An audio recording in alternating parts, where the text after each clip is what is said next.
Hey guys, Mike here. Now this video is going to be all about finishing concrete and the skills you need to finish a concrete slab. If you're new to my channel is all about concrete, how to learn the skills and how to grow your business, and me teaching you how to successfully work with concrete. So if you haven't subscribed yet, go ahead down there and hit subscribe now. Also, if you get any value out of this video, I'd appreciate it if you'd give it a thumbs up. Hey guys, Mike here with everythingaboutconcrete.com. So we got this slab poured today. It's about 36 degrees out this morning. The concrete truck showed up at 7 o'clock. It's now 9 o'clock in the morning, and we're going to check the concrete to see how firm it is to get ready to start finishing here. So let's check it out. What we do to check it is we press in the concrete with our fingers here. You can see that's still a little soft. I can press in there, 3/8 to about a ½ inch. So that's still a little bit soft. So we're going to come back, give it about 20-30 minutes, come back, check it again. Alright guys, so now it's 30 minutes later from when I checked it the first time. Let's check it again. Now a couple things I'm looking for as I'm getting ready to finish this is I want to make sure that all the bleed water has dried up. I don't want to finish any bleed water in there, which it has. I'd say 99% of the bleed water is dried up. And because it's kind of cold, it was 36 when we got here. It's probably about 40 degrees now. The sun is coming in and out. It's kind of partly cloudy. But because it's kind of chilly, I know this concrete's going to dry a little slower than normal as it would in the summer. So if I check it and it feels like it's right, my fingers only press in about 1/8 of an inch or so, because we're going to power trowel this today. There's the power trowel right there. I might be able to give it a few minutes longer just because it's so chilly out today. So let's try this, check it again. So you can see, this is where I first checked it a ½ hour ago. I'm pushing it again. It's a little bit firmer, but I can still press in a little bit. So what I'm going to do is, because it's so cold today, is I'm going to give that maybe about another ½ an hour. If this was the middle of the summer and it was 70 or 80 degrees and the sun out, that'd probably be about a good time to start floating it with the power trowel. But because it's so cold today, we're going to give it a little bit longer. So let's give it another 30 minutes. We'll come back, check it again. All right, it's now 10 o'clock. It's a ½ an hour later. Let's check it again, see where we're at. The sun's out now, warming up a little bit out here. So let's check it. See that? Now I can barely press into the surface. Maybe a 1/16 of an inch. So that's telling me that this thing's just about ready. Now the first thing I'm going to do is I got my mag right here. Okay. I'm going to go around and I'm going to mag the edges. I'll get my edges all magged, and then we'll get the power trowel. We'll slide the power trowel onto the surface, and then we'll start floating it. So I'm going to mag the edges. I'll show you how I do that.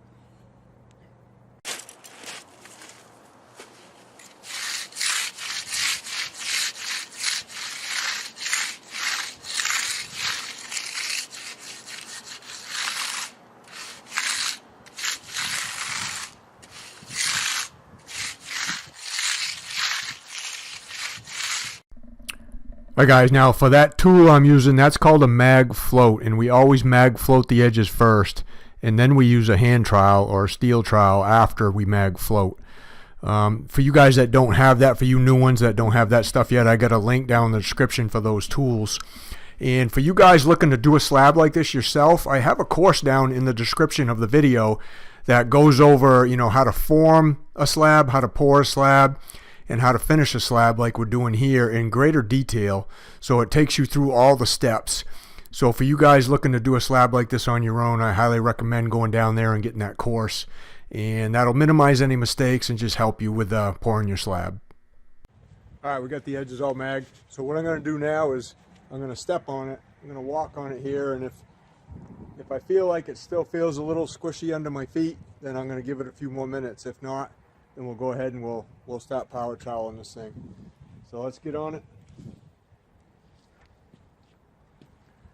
Yeah, it feels pretty firm under my feet.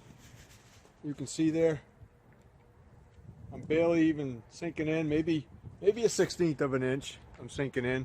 So we're going to pull the power trowel up on it. We'll start it up, start floating this thing. And we can always, if it does feel a little soft after we start floating it, we can always stop and give it a few more minutes. But I think we're going to be all right on this one.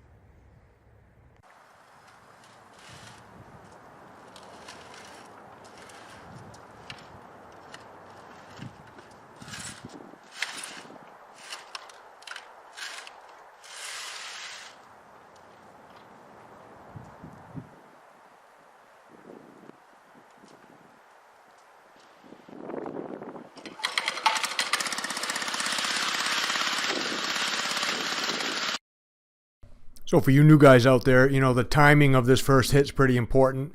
That's why I showed you the multiple times and why I just kept checking it the way I did. So you guys have an idea of how to time this thing when to get on it the first time. You definitely don't want to get on it too late, but you don't want to get on it too early either. You could create some problems with dips and humps.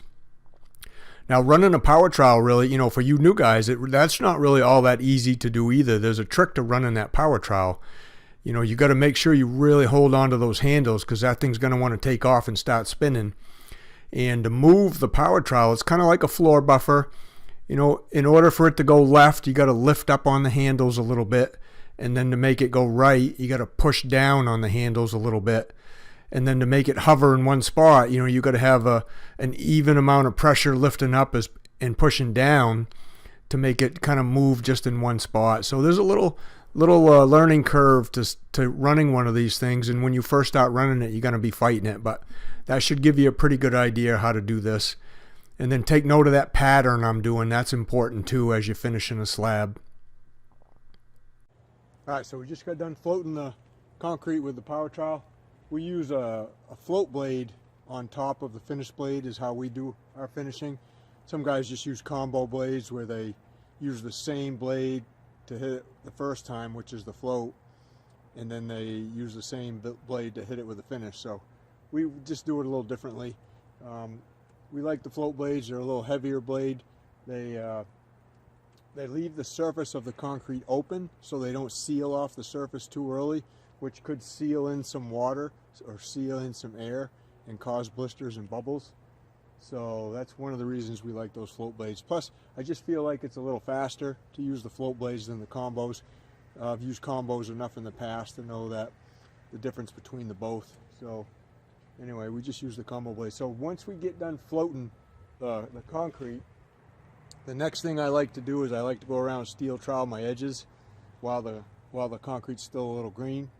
And that's the next step. So we'll get them all steel troweled, and then we'll probably give it at least a half an hour before we hit it again with the power trowel. So like I said, after you get done floating it with the power trowel, you're going to use your hand trowel now, and this is what you'll be using for the remainder of the hits, you know, doing your edges. And just slightly tip up the edge in the direction you're going. Keep sliding the trowel. Don't pick it straight up off the floor, and just put a little bit of pressure downward on it and keep sliding it, and you'll smooth the edges out. All right, so it's been about a half hour since we floated this the first time, and we're going to check it again. The way I check it is I get right on it, I walk on it like this, and then I look at my foot tracks, and you can see I'm barely leaving a foot track. So that means the surface is drying up pretty good. Now, if I was leaving a foot track, like a real wet foot track, then I know that I'd have to give it a few more minutes, let it dry up a little bit more. But as you can see, leaving a little foot track, but not much of one, just barely one. So that means this is about ready to hit again. So we're gonna float it again. I think I'm gonna leave those float blades on and hit it a second time with the float blades, and then we'll put the finished blades to it.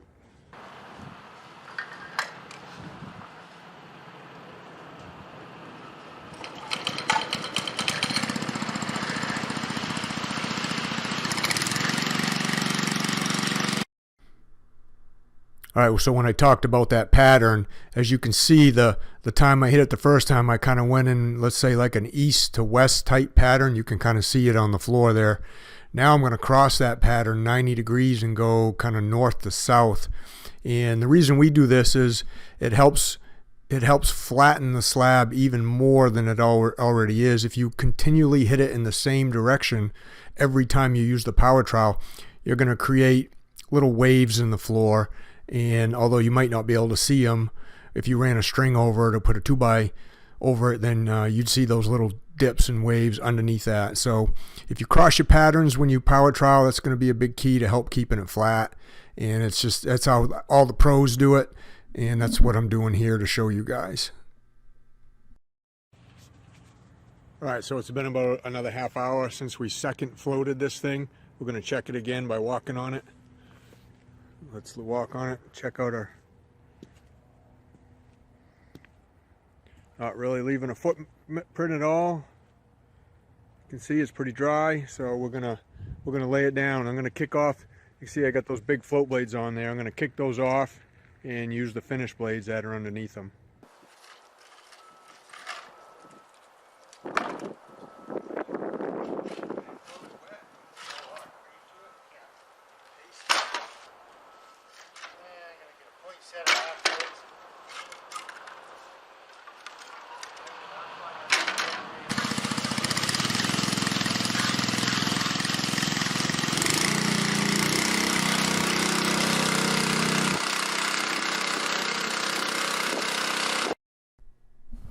So the key to finishing, like I said, is, you know, I said there was a half an hour between this time and the last time we just hit it.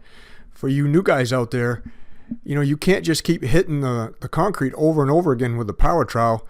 You got to let it dry up in between hits. So, and the time, the amount of time it takes for it to dry up in between hits is going to be different on every slab.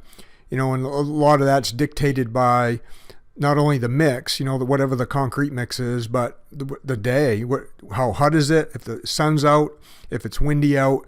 You know, those are the little things you got to learn as you become a concrete finisher.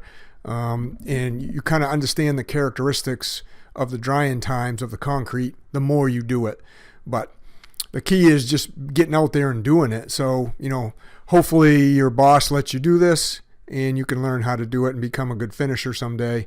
But if you never get the chance to get out there and actually finish the concrete, then it's really hard to learn. And, you know, you can watch a video like this and get an idea, but actually getting out there and doing it is key to really learning how to do it right.